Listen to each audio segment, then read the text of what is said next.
Well, a lot of container ships out there. When we get to Phoenix, we're going to be sleeping in one of those. Approaching station. Downtown Phoenix. Exit to left.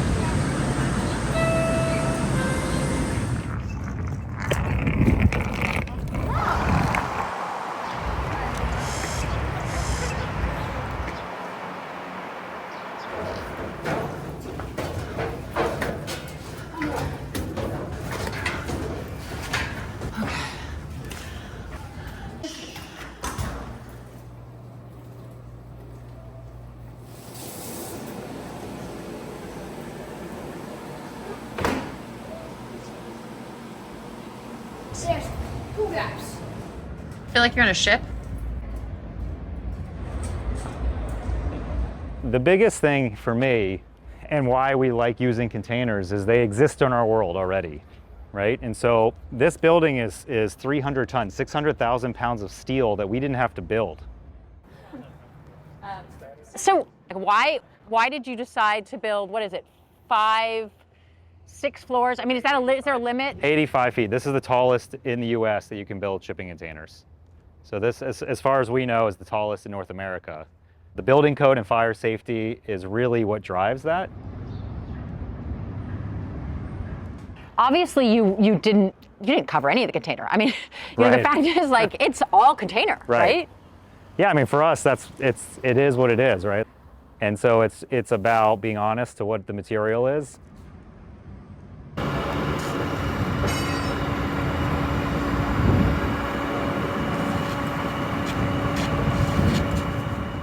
And to be able to take these modules and set them, it cuts down on the construction time quite a bit.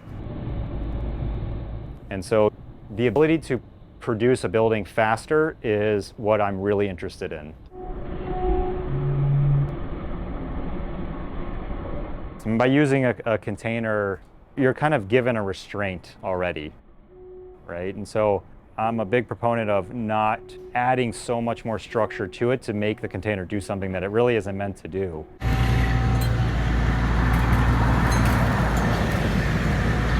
So we typically try to use the container how the container is meant to be used. And so a container is made to stack 8 to 10 high on a boat, rocking back and forth. So that's what we've always done, is we've used the cam locks on the corners. Vertically, and then horizontally, we weld the containers together.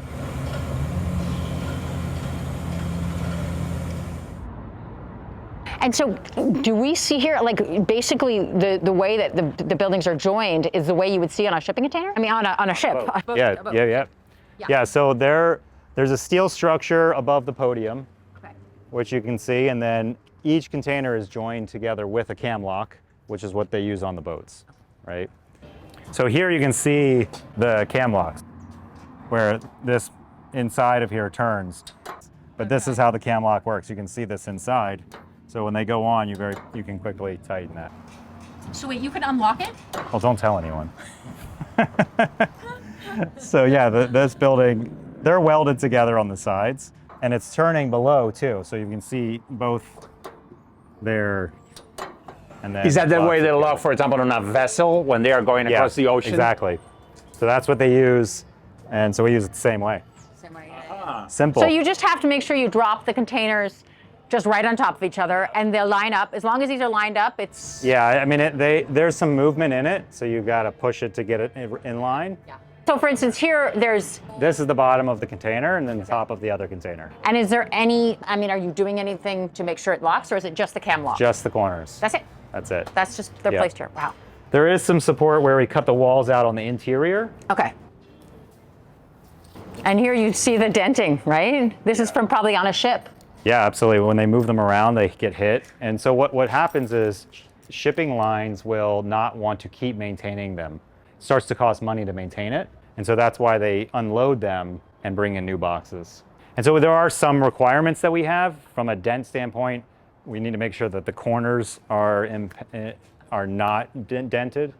You know, like some of that is okay, but if you had some major denting, this is your big structural component of the container, right? So this is our 2-story 2-bedroom, 2-bath unit.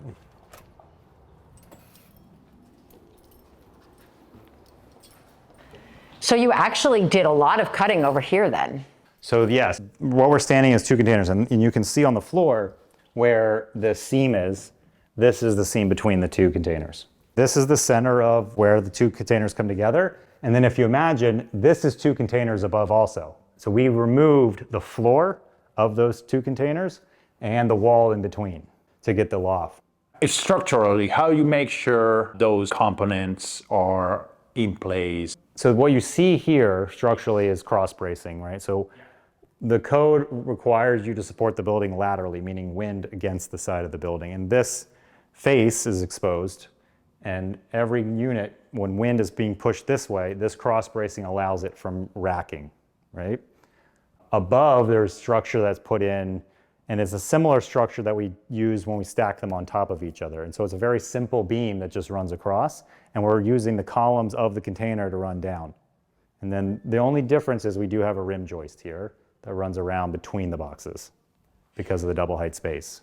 How tall are you? I'm 6'1". 6'1", so you are not short, and there is a lot of room on top of you, Yeah, it's roughly 18 feet here. which is one of the factors some people argue against. Sometimes containers, they say they're too low. Right. You know, it's one, we use high cubes, which are 9'6" tall. But two, a lot of the stuff that we've built, people have never said it's too low.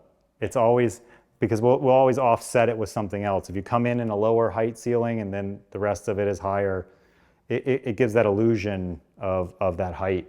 Here, this was a strategy where you can see the air diffuser, so your supply is coming out here. On top of this pop out is the return. So the air, so it's pulling hot air from this ceiling down into the return from above. And then this was a fun detail where that's the shower above. And so I like this idea of being able to shower and see the skyline at the same time. One of the things I love about the containers is how nice the floors are. So you get these used floors. And in Phoenix, we don't have a lot of buildings we've turned into loft apartments, right? And so this brings some richness and something that's traveled the world and now kind of sits in its final place here in Phoenix. They look like hardwood floors. I mean, I'm guessing it's a... And they're 1/8" plywood. We use 4 layers of epoxy on them to seal anything that is in the floor out. We also use a Geiger counter whenever we get a box to make sure there's no radiation in it. And so that's one of the things that a lot of people have had concerns with. You don't know exactly what's been in the box. And so by using a Geiger counter, making sure that we have no radiation in any of the boxes, and we never have had one. Here you see where we basically integrated the kitchen into the circulation because we have such small space to deal with. And then one of the things we typically will do is put these horizontal windows in at a different height than you would expect so that you kind of get a different perspective versus straight on, and we're seeing more of what's happening down below. But it also, when you sit down or you're in the bed, you get a different perspective. So, and then I think it's a nice touch with bringing light into the kitchen.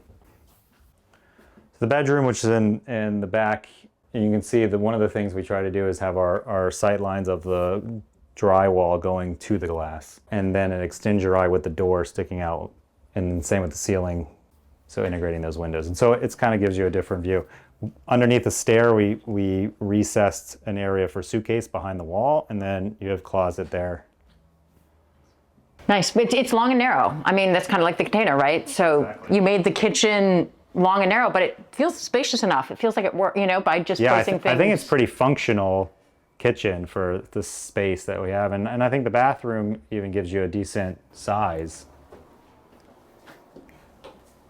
Right. You just kind of, actually, so I'm guessing you're using the space on the other side, behind that shower, behind you. That Yeah, must so be... the air conditioning unit is in this Okay. pop out on the other side. Exactly. Everything's it's all just- yeah. it's all interlocked Yeah. to each other. But that's all you need. I mean, so why make it bigger? Every inch counts in the container. One of the details that I really like is the recessed handrail.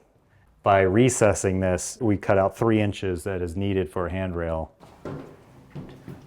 So this, we did it so that it just chamfers down into it. So up here, this is the width of one container, or a wall came out? So we're still, so right here is the seam. So we have one container this way, and then another container this way. And so we've cut out, and you can see this container, we've attached this piece across because we had to cut this out of the container, right? So this wall supports the end of the container where the stair comes up through.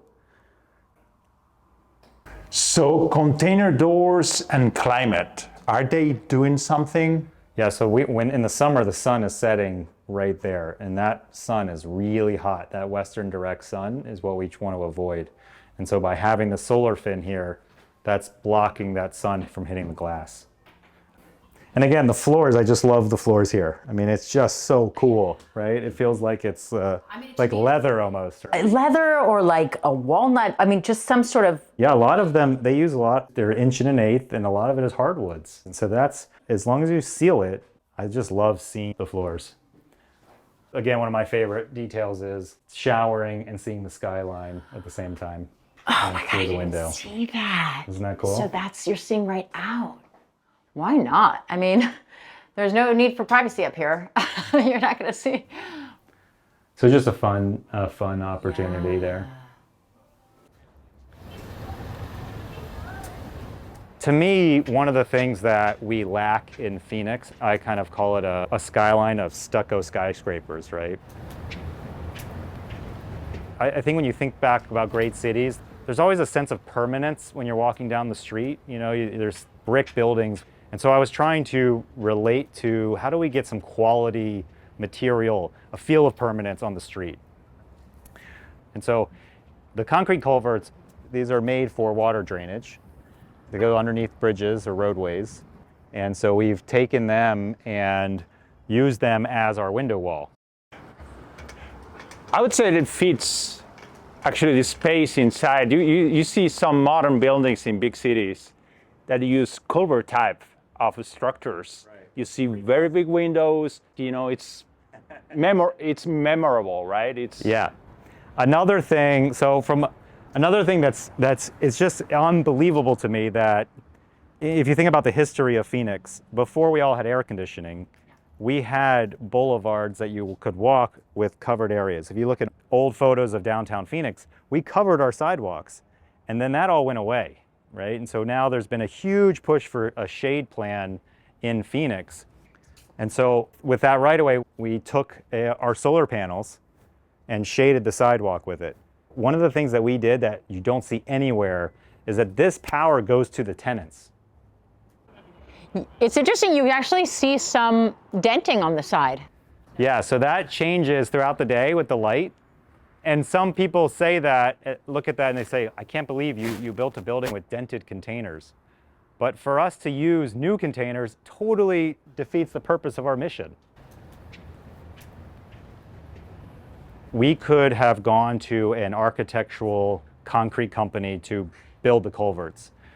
It would have been 3 times the price. And so we went to a company that actually makes concrete culverts. And the first time I went out, when they poured the first one, the quality was so bad. I mean, you could see duct tape in the corners that they had used in the formwork. And so I said, guys, this is for a building. And they said, well, we don't do buildings. We do culverts that go underground. Right? So we ended up basically creating formwork that went inside of their formwork. There's some early culverts we put in the back so you can see how much different the quality is and then the edge of it. So, you know, relative to something like that where you see how clean it is and much crisper. There's some really cool texture here, right? I mean, tells a story about what we did. Yeah. So it was great. The elevator shaft is also culverts.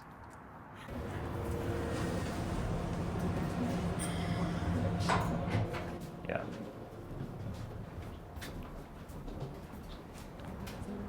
So all of the courtyards in between the buildings are made from this plank that's perforated. And so everything goes through it. And that's functional. Yeah, so structurally, it's what supports the floor, right? And so when you go under, it has a much more industrial feel to it, and it's porous. So you get light stipple coming through, and water is able to pass through pretty easily. But you can see here how the whole thing functions as two separate buildings, right? And so we have this side versus the back side. Technically, this structurally acts like two different buildings. They can move up to 1.5 inches from each other. And so the walkway in between the breezeway has the ability to move with the building.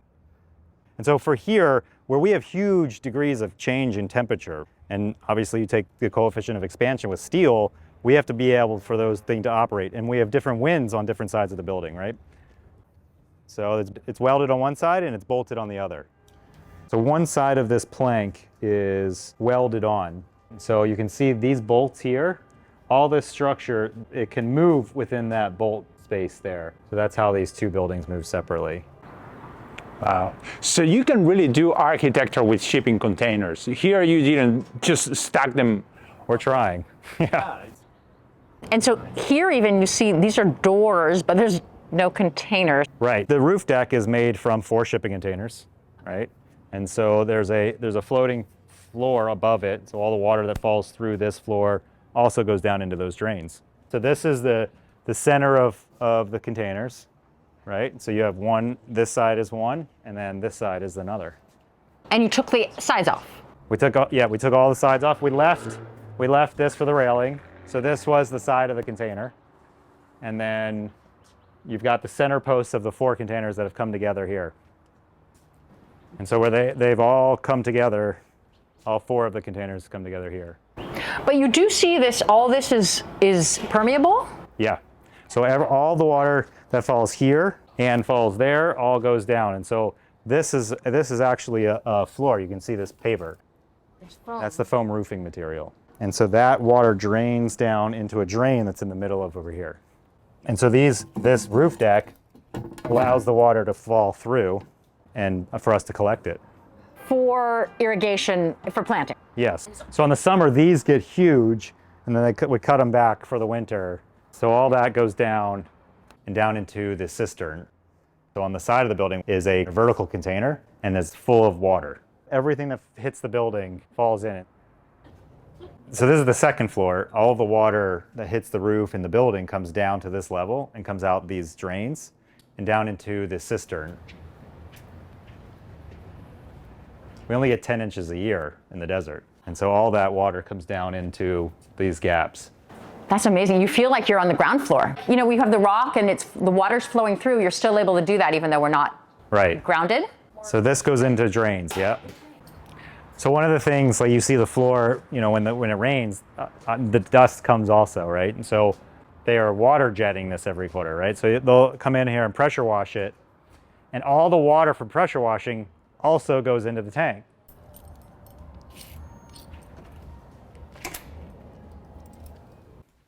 All right, so this is the 1 bedroom. So I really like the single story. It doesn't feel small in here. Yeah. So similar with the kitchen as we saw on the other side, bedroom in the back. So this is a really great example of one of the windows I was telling you about, where, you know, when you're in bed, it's a totally different view and not something you see as you're walking down the hallway. You see out this window here, then you have just this small pop, gives you a totally different perspective. You also see here on the floor the variability. I mean, it's all wood, but there's so on this side of the container, these are steel plates, right? And so they're used for certain trucks to pick up the containers. There's a hollow point out on this side, and so we just epoxy over them the same way. And then you see the bathroom is also the wood, which I just love these floors. And you can see here on the floor, I mean, this part of the floor is missing, right? And so you have a really gnarly piece, and then you can see where that piece there was replaced. So there's a whole story behind what just happened in here, right? And the forklifts running over it over time and dragging freight out of it. And so clearly that had to be replaced. And again, that's why the shipping lines will release the containers, because they don't want to keep maintaining the floors like that. Good? to me, this view down 3rd Street is great. I like it. The building was named Ida because it's on McKinley, and in Roosevelt Row, so many things are named after President Roosevelt.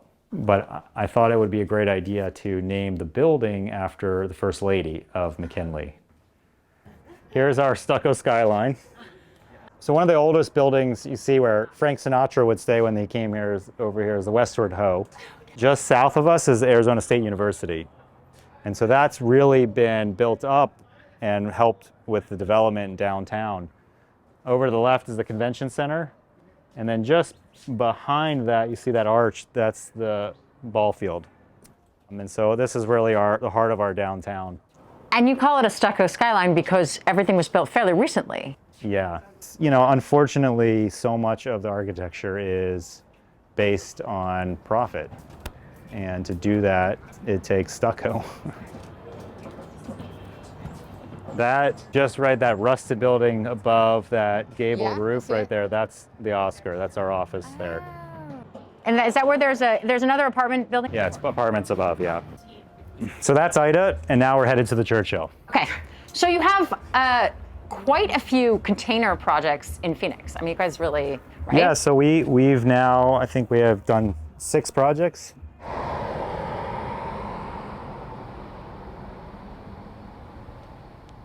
Yeah, so the doors, they alternate between downstairs and upstairs. But the doors are kept just as they are. We welded them in place. They don't move.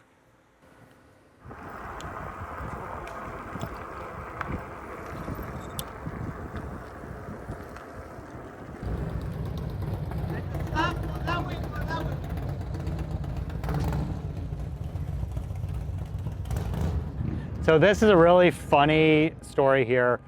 The city actually approached us to help some developers that were trying to do this project. And they were about $1 million over budget.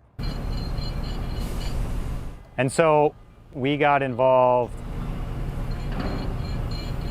did some value engineering in order to change kind of sizing of containers, got rid of some containers. We were able to get it built on budget. And for Roosevelt Row in the neighborhood, it made a lot of sense. Why containers here?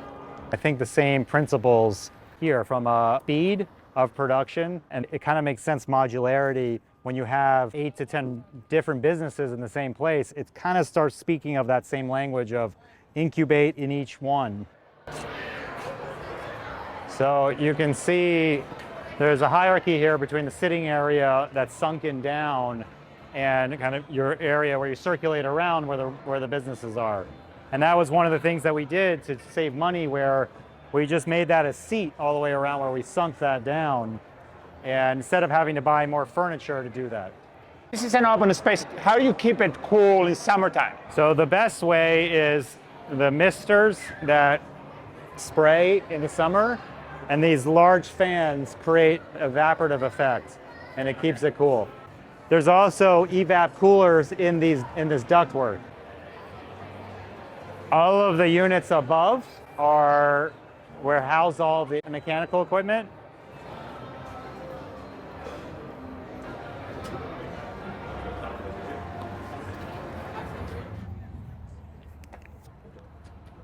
A lot of people are critical of containers and they say, well, you know, if you start cutting, structurally they don't work for a building. Like, why do people do this? It doesn't make sense, or insulating, and, you know, but you're making it work. Yeah, I think that there's just a lot. I mean, it's like anything, right? The reality is you have to know how to use them in order for them to be efficient. And I agree with a lot of what they're saying. A lot of people will say, like, I can't believe you're using a steel box in the desert. And yes, steel gets hot, right? But it releases heat very quickly. And so one of the problems we have in Phoenix is all of our roads and all of the tile roofs that we have absorb that heat. They absorb that heat all day long and retain it, and then slowly let it go at night, right? So it's a heat island effect. Versus steel releases that heat very quickly. And we are above the building code from an insulation standpoint. At Containers on Grand, that building was sealed so tight, and before we had outside air requirements, we had problems with every time you shower, the windows would beat up, condensation like crazy. And we had to let in some outside air. This was called Sparkbox Park. So this was an empty lot, an empty parking lot. And we turned this into this really cool space to demonstrate what housing could look like that's set in your backyard and sets up in 4 hours. What we've designed is something that's completely off-grid. Permitted, fully permitted with the building code. So this is apartment, live work. Yeah, so well, it's not necessarily live work. We do have office on the ground floor. This was, I guess this would be about 5 years ago. Okay. 5 to 6 years ago. Since we filmed, this was the second one. This is called the Oscar because at the time in 2017, when we finished this, I had friends that were in the development world that said, hey, how are the garbage can apartments going? And we said, okay, well, let's call it living in a garbage can. We'll call it Oscar, like Oscar the Grouch. So we just owned it. Wow. With the landscaping, it just goes so well with the exterior of the container. Yeah, the rust and the green from the agaves and the cactus. I was gonna say it's the color of the earth here. Yeah, it's just a really nice. The rust is really what I think of the Sonoran Desert. The ones on the end down there are mesquites. Okay, so the green trunks. This is Palo Verde or Palo Brea. Palo Verde makes sense, right? So kind of interesting. One of the things that you are required in Phoenix is to have a specific trunk size, what they call a caliper in development. And so we found the gnarliest trees with the biggest trunks that we could. And so you kind of get this kind of funky effect with the trees because they were kind of the leftovers. But I love the trees. So here is a really great example of the doors opening and protecting the glass. And so as that southern sun is moving across, it really does a great job of, in the summer, of shading the glass. The trees do a great job too. So we have 45-foot containers above. So they stick 2.5 feet out on each end. So that gives us just a little bit of cover on the ground floor.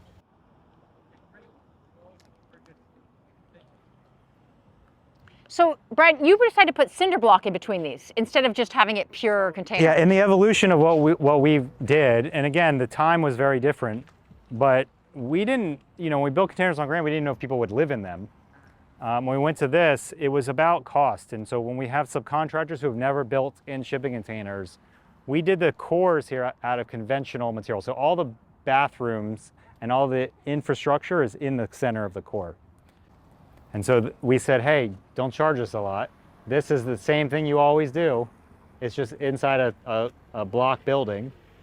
The containers, we just add on to that. So it was just a strategy to keep costs down with our subcontractors. Because it's more conventional for that kind of thing, right? It's amazing. So many people come inside and they say, I didn't even know I was in a shipping container. And what's amazing is containers are made from Core 10 steel. And so if that's the same steel we use to make bridges, it won't rust through as a copper content, and it seals itself as it rusts. There's some scales online where you can look at what Core 10 looks like over 50 years. And this looks bright orange when it first rusts.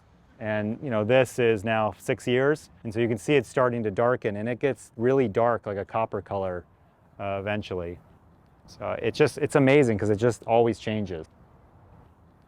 You can see even the posts, and you can see how underneath is darker. It just kind of changes as life goes on with the rain. So it's rusted more over the years. Yeah, patinaed. Patinaed, sorry, yes, I know. Don't want people to think it's just rusted metal. There's some education you have to do around this. I mean, yeah, I think it depends on where you live and what kind of the vernacular of it. yeah. Yeah, so there's two different containers here. We're in 640 square feet. You can see the seam where they come together, and then the floors here, which have barrel rings and different texture to them. I love these floors. Because this is something you placed, or Yeah, is that? yeah. This is this we put over the seam because there's a gap between the channels. Okay. What are these circles? they may have had large barrels of something in here, and the forklift might have leaked and the barrels sat in it, or their tires. Some we have tires that leave marks. It really just depends on what's happened in that box before we get the container, and then we do a light sand and then seal it all in. You can see the bedroom here, and even you can see the floor here is, we have these plates and they're yellow and with more rings. So what's the cost, for example, of this apartment versus a timber frame sort of construction? So we think that we're pretty much in line with sticks and stucco construction. It's much faster than that, and I think the iteration above this is to do it prefab, where you don't have a lot of that site work, right? And so you're cutting out a lot of debt service by being able to build it very quickly.